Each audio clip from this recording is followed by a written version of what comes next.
নাই তো, বলছি না মা, বলছি তো। আমি ওকে বুঝেছি, ও সত্যি বলতে চাচ্ছে, ওকে নাকি 20,000 টাকাও পাঠাইছে। আর আগের বার ও যখন বাসা থেকে বের হয়ে গেছে, রাসেলকে নাকি 20,000 টাকা কে পাঠিয়েছে, ওকে নাকি প্রায় কে জানি বিকাশ করে। So I have no bKash number.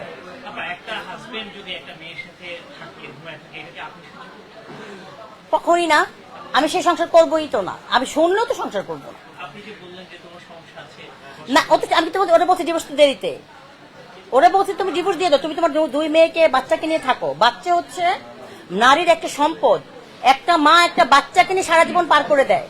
তোমার 2টা বাচ্চা আছে, তুমি 2টা বাচ্চার জন্য তুমি তোমার জীবনটাকে তুমি ভালোবাসো, তুমি কাজ করো, তুমি অনেক ভালো ভালো কাজ করতেছো। তুমি আমি তোমাকে নিয়ে ব্যবসা করবো, আমি একটা বড় শোরুম আছে আমার, সেই শোরুমে তুমি কাজ করো, একথা বলেছি।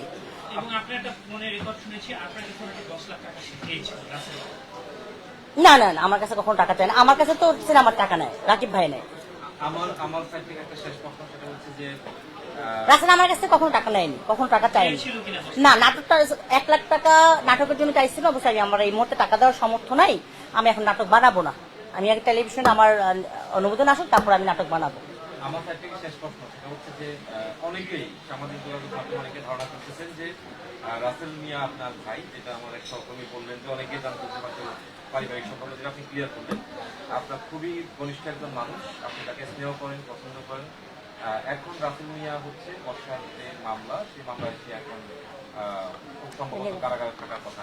অনেকে ধারণা করতেছেন যে আপনি খুব শীঘ্র রাসেল মিয়াকে মুক্ত করে আনবেন, এটা আসলে অনেকে বলছেন। আচ্ছা, আমি অনেক মেন্টাল প্রেশারে আছি, আমার ব্যবসা করতে যাচ্ছি, কারণ এই একের পর এক ঝামেলার কারণে আমার ব্যবসা বাণিজ্য অনেক ক্ষতিগ্রস্ত। হ্যাঁ, আর আমার সারাক্ষণে আমার বায়ান নিয়ে বা আমি সামাজিক কাজ করে আমার আসলে কখনো আমি কারো জন্য 2টা দিন সময় দেবো, সেই সময়টুকু কিন্তু আমার নেই। ঠিক আছে, আমাকে অনেক ফোন আসছে সকাল থেকে, যখন আমাকে মেসেজ পাঠালে সাংবাদিক, তখন আমার ম্যানেজার আমাকে মোবাইল দিয়েছে, কে জানি তুমি করছো, আর কে জানি করছে, তুমি করছো, তোমাদের নাম্বার আমার কাছে সেভ ছিল না। তো আমি তো আমি কখন কার পাশে দাঁড়াই সেটা তো একমাত্র আল্লাহ পাকই জানে। যখন আমি দেখবো একটা মানুষ নির্যাতিত, তার পাশে দাঁড়াবো। ঠিক আছে, আপনার কাছে মনে হয় কি রাসেল মিয়া কি নির্যাতিত, নাকি রাসেল মিয়াও যে ফেসবুক লাইভে এসে বলেছেন সে নির্যাতিত, কিন্তু আপনার কাছে কি মনে হয়, আপনার যেহেতু আপনার দুজনের ভিতরে একজন সমন্বয় বিষয়, বর্ষা আসলে অনেক বেশি ভালোবাসে ওকে। ঠিক আছে, বর্ষা রাসেলকে অনেক বেশি ভালোবাসে বলে কিন্তু বর্ষা অনেক অসুস্থ হয়ে গেছে। কিছুদিনের মধ্যে ও হিজাব ধরেছে, ও আল্লাহ ভক্ত হয়ে গেছে, 5 ওয়াক্ত নামাজ পড়তেছে। আমার সাথে ছিল তো গত 2-3 মাস। বর্ষার মধ্যে অনেক চেঞ্জ আসছে। এই চেঞ্জটা তখনই আসে যখন একটা মেয়ে কাউকে ভালোবাসে। সে রাসেলকে ভালোবাসছে। রাসেল যদি আগে তার কোনো ঘটনা থেকে থাকে সেটা আমি জানি না। বর্ষা যেই স্টেটমেন্ট আমাকে দিয়েছে, যে ডকুমেন্টগুলো আমাকে পাঠিয়েছে, যেগুলির মধ্যে আসলে রাসেলকেই বলে যে রাসেল ওকে নির্যাতন করেছে, এরকম বলছে। হ্যাঁ, আমার কাছে এটা আজকেও পাঠিয়েছে অনেক ভিডিও, এবং কয়েকটা মেয়ের সাথেও বর্ষা কথা বলার সময় ভিডিও করে সেই ভয়েসগুলো আমাকে পাঠিয়েছে। আর রাসেল আমাকে বলে, আপা যদি কোনো মেয়ে আমার সাথে সংসারই করে, তাহলে সে কেন আমার সাথে কথা বলার সময় কথা রেকর্ড করবে? আমি হাজবেন্ড, আমি টাকা লোন নিতে পারি, লোন চাইতে পারি। একটা মেয়ে যদি তার হাজবেন্ডের সাথে সংসার করতে চায়, সে কখনোই তার হাজবেন্ডের কথা রেকর্ড করবে না। আপনি আপনার হাজবেন্ডেরটা রেকর্ড করেন? আমি বলছি না। বলে তাহলে আমি তো সংসার করতে চেয়েছিলাম। এটা হচ্ছে রাসেলের উক্তি। আর বর্ষা বলতেছে যে আপা ও আমাকে এভাবে মানসিক অত্যাচার করে, আর তোমার সাথে আমি সেটা পছন্দ করতেছে না। হতে পারে, অনেকে কিন্তু অনেক সাইকোলজিক্যাল প্রবলেম থাকে, অ্যারোগেন্ট থাকে, অনেকের আবার ওই মানসিক রোগী থাকে কিছু, ওটাকে বলে ডুয়েল ক্যারেক্টার। ঠিক আছে, বর্ষা লাস্ট যেটা বললো যে জয়যাত্রা ও একটা ভিডিও ছাড়ছে, সেই থেকেই বর্ষার সাথে ওর ঝগড়া। বর্ষা আমার সাথে মিশুক সেটাও চায় না, বর্ষা দিয়ে তাইবের সাথে মিশুক সেটাও চায় না, বর্ষা কারোর সাথে মিশুক সেটাও চায় না, বর্ষা লাইভ করুক সেটাও চায় না। তুমি তো এই লাইভ দিয়ে তুমি বর্ষা চৌধুরী, তুমি তো এই কাজ দিয়ে তোমার পেট বাঁচে, তো তুমি এটা কেন করবা না? তোমাকে জেনে শুনে বিয়ে করেছে। আর ও বলে যে আপা আমার লাইফটা শেষ করে দিছে, আমি ওর সাথে সংসার করবো না। এই হচ্ছে কথা। তবে বর্ষা সংসার করতে চাইছে, এটা সত্যি। বর্ষা সংসার করতে চাইছে। হ্যাঁ, শুটিং তো অনেক আগে শেষ। আমি টাকার জন্য এডিটিং করি নাই, অনেক টাকা খরচ তো। এখন ডাবিং শেষ আছে, এডিটিং শেষ। সর্বশেষ একটা প্রশ্ন, সেটা হলো যে এক্সট্রা লাগাইতে বলো। যে অভিযোগটা সালমিয়ার এই অভিযোগটা যদি সবকিছুই সত্যি প্রমাণিত হয়, আপনি বলছেন একটু আগে যে নারীদের পাশে থাকি সবসময়, নারীর উদ্যোক্তা সবকিছু মিলিয়ে, তো আসলে আপনার দিক থেকে একটু আশা করতেছেন। আমি তো বর্ষাকে তো আমি গত 3 মাস যাবত মেন্টাল সাপোর্ট দিয়ে আসছি। বর্ষাকে জিজ্ঞেস করেন, বর্ষা তো আমার সাথে, ওর সাথে ঘুমাইছে একদিন, তোমার সাথে ঘুমাইছে না মা? ওর সাথে ঘুমাইছে, আমার সাথে আছে, আমার সাথে সারাক্ষণ আমার সাথে থাকে। ওকে তো মানসিক মানে ওকে খাওয়াচ্ছি। আমি বললাম না হেলেন্স গেছে, ওকে বলছে ডিম এনে দাও, 2টা ডিম খাচ্ছে, 3 দিন 4 দিন না খাওয়াও, ঝগড়া করতেছে। আমি অবশ্যই নারীদের পাশে, সবসময় আমি নারীদের পাশে ছিলাম, কারণ পুরুষ শাসিত সমাজ তো আমাদের, আমি তো নারীদের পাশেই থাকবো, এটা তো মানে হ্যাঁ।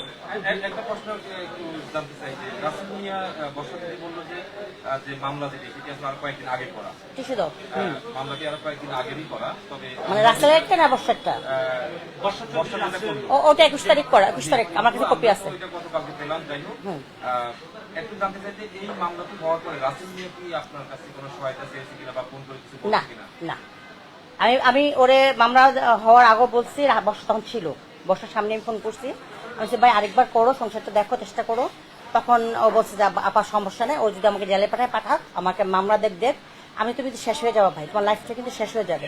বর্ষার সামনে, বর্ষারে ছাড়া আমি কোনোদিন একটা সিঙ্গেল কল আমি রাসেলকে দেইনি। এটা হচ্ছে সবচেয়ে বড় সত্য। কারণ রাসেল বর্ষা যখন এসে আমার কাছে কান্নাকাটি করে, তখন আমার খুব খারাপ লাগে। তখন বর্ষাকে পাশে রাখে আমি ফোনটা দিই, আমি স্পিকার দিই না, আমি না বর্ষা যেহেতু টাকট করতে পারে, আমার ভয় লাগে। হ্যাঁ, আমি স্পিকার দিলাম না, আমি আমি কারো লাইফ নষ্ট করতে পারবো না, আমি কথা বলি।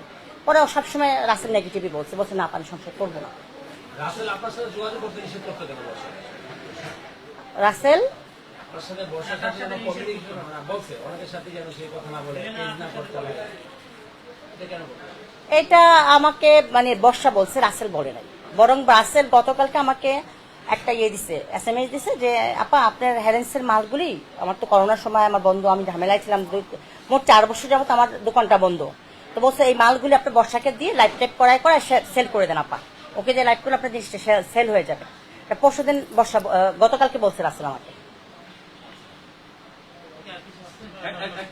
একটা কথা একটু শেষ করি, না আপনি একটু ভালোভাবে মন্তব্যটা করবেন। সেটা হচ্ছে যে এই রাসেল মিয়া এবং হচ্ছে বর্ষার যে বিয়েটা, সেই বিয়ের শুরুর দিন থেকে এটিকে কেন জানি আমাদের সোশ্যাল মিডিয়াতে যারা আছে তারা খুব ইতিবাচক ভাবে মেন নাই। প্রত্যেকে বলছে যে এই সংখ্যাটা বেশি টিকবে না, কারণ রাসেল মিয়াকেও মানুষ ভালোভাবে জানে, বর্ষাকেও জানে। তারা আপনারা সেই ভিডিওতে অনেকবার বলছেন যে সুন্দরভাবে সংসার করবে একজনের, মানুষ কেন জানি সোশ্যাল মিডিয়াতে এটা নিতে পারেনি। দিন শেষে আসলে সেটাই সত্যি হলো, আমরা সেটা দেখতে পাচ্ছি, কিন্তু অল্প সময়ের মধ্যে আলাদা হয়ে গেল। তো এটি আসলে এই জায়গা থেকে আমাদের, আপনি তো নারী উদ্যোক্তা, নারীদেরকে নিয়ে কাজ করেন, কি মেসেজ পাচ্ছি আমরা এই ধরনের সম্পর্কগুলো যে টিকতেছে না বা থাকতেছে না, এগুলো কেন হচ্ছে? এটা কি আসলে মানুষ শুধু ভাইরাল হওয়ার জন্য, ভিউসের জন্য, পরিস্থিতি পাওয়ার জন্য এগুলো অ্যাকচুয়ালি ওরা অনলাইনে অনেক জনপ্রিয় বলেই ওরা অনলাইনে এগুলো প্রকাশ করছে, বাট এগুলি ঘরে ঘরে সমস্যা। প্রতিটি ঘরেই কিন্তু এই ঘটনা ঘটতেছে, প্রতিটি ঘরেই সংসার ভাঙার ঘটনা আছে, প্রতিটি ঘরেই কিন্তু তার বউয়ের সাথে তার হাজবেন্ডের মিল নাই। অনেকে তো মানে ফেসবুকই ব্যবহার করে না। আপনি 99% ঘরে যা দেখবেন ঘরের মধ্যে সমস্যা, কিন্তু তারা ফেসবুকে এসে বলতেছে না। আমার ঘর যে ভালো তা কিন্তু আমি বলবো না, আমার ঘরেও সমস্যা থাকতে পারে, আমার নিজেরও সমস্যা থাকতে পারে, বাট এগুলো ফেসবুকে এসে বলার কিছু না। আপনারা জানেন যে আমার সাথে যে ঘটনা ঘটেছে একের পর এক, আমি মিডিয়া কুয়ের শিকার হয়েছে, আমি কিন্তু আজ পর্যন্ত মুখ খুলি না, খুলছি। আমি এখনো বোবা, আমাকে টাউট বানাইছে বা মাদক ব্যবসায়ী বানাইছে, চিটার বানাইছে, বাটপাট বানাইছে, আমি কিন্তু এখনো আমি মুখ খুলি নাই, বোবা হয়ে আছি। কারণ আমরা চাই না যে আমাদের কথাগুলো সমাজ জানুক, সমাজের মানুষগুলো জানুক, চাই না। সব কথা সবাইকে বলতে হয় না, ঠিক আছে? আমরা ব্যবসা বাণিজ্য করি, আমাদের ব্যবসা, আমাকে তো ফেসবুক ব্যবহার করাই নিষেধ করে দিছিল, বলছে ফেসবুক ব্যবহার করার দরকার থেকে, আপনার মতো বড় বড় ব্যবসায়ীরা ফেসবুক ব্যবহার করে না। তা আমি বলছি ফেসবুক আমার হচ্ছে এটাকে বিনোদনের মানে একটা মাধ্যম, আমি ফেসবুক সবাইকে দেখতে পাই, সবার ঘটনা জানতে পারি, বা আমার কথাগুলি আমি প্রকাশ করতে পারি। কিন্তু ফেসবুক আসলে কল্যাণ এবং অকল্যাণ দুটাই কিন্তু আছে, ঠিক আছে? কল্যাণ অকল্যাণ দুটাই আছে। তো ফেসবুকে আসলে এগুলি বলার আমি মনে করি এটা না। দীর্ঘদিন ধরে যেহেতু রাসেল মিয়ার সাথে আপনার একটা মাঝখানে একটা বলে তিশা আর যে মোস্তাক তো আমার বাসায় প্রায় আসে, উল্টা পাশের বাড়ি দুজনে। আমি কিন্তু ওনাদের নিয়ে জীবনে একটা ভিডিও বানাই নাই, রাসেল বর্ষার ভিডিও বানানোর কারণ হচ্ছে আমি তাদের বিয়েতে গিয়েছিলাম, এই জন্য বানিয়েছিলাম। আমি কিন্তু নর্মালি কারো ভিডিও বানাই না, কারো ভিডিও পাবলিশ করি না।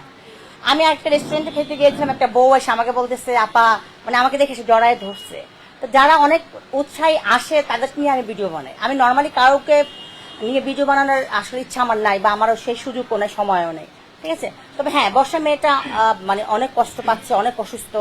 আমি চাই ওকে সবাই মিলে একটা মেন্টাল সাপোর্ট দিয়ে ওকে সুস্থ করে তুলুক। আচ্ছা আপা, এই যে রাসেল মিয়া দেখি অনেক জ্ঞানী কথা বলে, এই যে গত পরশু দিন প্রতিবাদী, সেই প্রতিবাদী রাসেল 3-4 মাস না দেখি তার বউকে অত্যাচার করছে, আজকে সেই নির্যাতনের দায়ে গ্রেপ্তার হয়েছে, আদালতে আছে। ক্ষমতা এখন কোথায় আছে জানি না, কারাগারে আছে না জামিন পেয়েছে জানি না, কিন্তু একজন প্রতিবাদী মানুষ, সে নিজের ঘরই। আচ্ছা, আমি জানি না সে কোথায়। আমি আজকে যোগাযোগ হয়নি আমার, কালকে পর্যন্ত যোগাযোগ হয়েছিল। ওকে বলছি তুমি কিন্তু অনেক কথা মামলা খাওয়া ভাই, তুমি সাবধান হও, ওটা বলছি আমি। তুমি এখনো সময় আছে, তুমি বর্ষার সাথে ও বর্ষাও বলছে আপা তোমার কথা যেতে ও শোনে নাই, আমি এখন লিগাল অ্যাকশনে যাবো। আমি আচ্ছা ঠিক আছে যাও বল।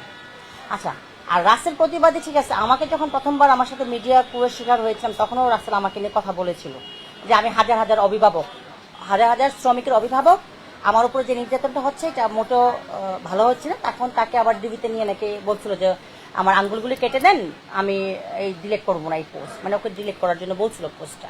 সো আমার জন্য প্রতিবাদ করেছিল। ওখান থেকে আসলে ওর প্রতি আমার একটা সর্ট করে দেন, আমার জন্য ও প্রতিবাদ করেছিল। আমার নীতিটা, নেচারটা, চরিত্রটা হচ্ছে আমার জন্য যে একটু 1 ফোঁটা রক্ত দেবে তাকে আমি 10 ফোঁটা রক্ত দেই, ঠিক আছে। দেখেন আপনারা, আমার 450-500 সাংবাদিক সারা বাংলাদেশ ব্যাপী, তোমরা তো সবাই জানো না। আমাকে একটা সাংবাদিক আমার নামে প্রতারণা মামলা দিয়েছে 52,000 টাকার। আমার একটা বডিগার্ডের বেতন হচ্ছে 60,000 টাকা। তাই 52,000 টাকার মামলা কিভাবে খাই? সেই সাংবাদিককে ধরে নিয়ে আসছে, ধরেই না মামলা দিচ্ছে, ঠিক আছে। বাকি 450 সাংবাদিককে মামলা দেয়নি আমাকে, তার তো এখনো অপেক্ষা আছে জয়যাত্রায় কাজ করবে। সো ডিপেন্ডস, হ্যাঁ, সম্পর্কটা হচ্ছে ডিপেন্ডস, ঠিক আছে। তো আমি রাসেলকে ভালোবাসি, বর্ষাকে ভালোবাসতাম বাসি। আমি আসলে আমি জানি না, আমি একজন নারী উদ্যোক্তা, সমাজের অনেক নারী আমাকে দেখে হয়তো অনুসরণ করে। তবে আমি একটা কথা শেষমেশ বলবো, এক হাতে কখনো তালি বাজে না। সংসার করার ইচ্ছে থাকলে অনেক স্যাক্রিফাইস করতে হয়, অনেক কিছু মেনে নিতে হয়। আমার 34 বছর সংসার, আমি অনেক নির্যাতিত নিপীড়িত হয়েই তো আমি আজকে এখানে আসছি। আমার জামাই তো আমাকে 9টার পর বাড়ি থাকতে দেয় না, বাট আমি যুদ্ধ করে এখানে আসছি। আমি কিন্তু অনেক প্রতিবন্ধকতা গন্ডি পার হয়ে আজকে আমি এখানে আসছি। আমি যখন জেল থেকে বেরোচ্ছি, আমার ছেলে বলছে সব কটা ক্লাব আমার নামে লিখে দাও, আমি তোমাকে কোনো ক্লাবে মেম্বার থাকা দরকার নেই। পরে আমি বলছি আমার একটা সোশ্যাল স্টেটাস, এটা আমি সব ক্লাব তোমাকে দিব না। দিছি 2-1টা দিছি, আমি ক্লাব দেই নেই বা গুলশান ক্লাব দেই না, ওরা সবাই গুলশান ক্লাবের মেম্বার। তো সব মিলে আসে না, মেয়েদের আসলে না অনেক নির্যাতন শিকার হতে হয়, অনেক প্রতিবন্ধকতা। আপনাদের ঘরে, আপনারা যে এতগুলি পুরুষ আছেন, আপনাদের ঘরে বউটাকে ভালো আছে বলতে পারবেন না? বউকে হাত দিয়ে ভালো আছে নিশ্চয়ই। তাকে হয়তো কাপড়ের সাজা দিচ্ছেন, খাবারের সাজা দিচ্ছেন, মেকআপের সাজা দিচ্ছেন, বা বউটা লিপস্টিক আপনাদের পছন্দ হচ্ছে না, তাই না? ওগুলো নিয়ে তো আমরা প্রতিবাদ করি সবসময়। আপনাকে সবকটা পুরুষ ভালো বলতে পারবেন? ভালো সবাই তো, তোমরা ছোট ভাই আমার, বলতে পারো তোমরা ভালো? বলো। আমার জামাই আমাকে মারে নাই, ঠিক আছে। আমার ঘর এমনও হয়েছে 60-70 ইঞ্চি টেলিভিশন আমি এক ধাক্কা ভেঙে ফেলাইছি, বিশাল শোকেস, বড় শোকেস ধাক্কা দিয়ে ফেলে দিচ্ছি, ভেঙে ফেলছি, মেজাজ খারাপ হলো। তখন হয়তো আমার জামাই মাথার মধ্যে একটা থাপ্পড় দেওয়া, ঠান্ডা হও হয় না, অনেক সময় মানুষের কাজ করতে করতে মেজাজ খারাপ থাকে।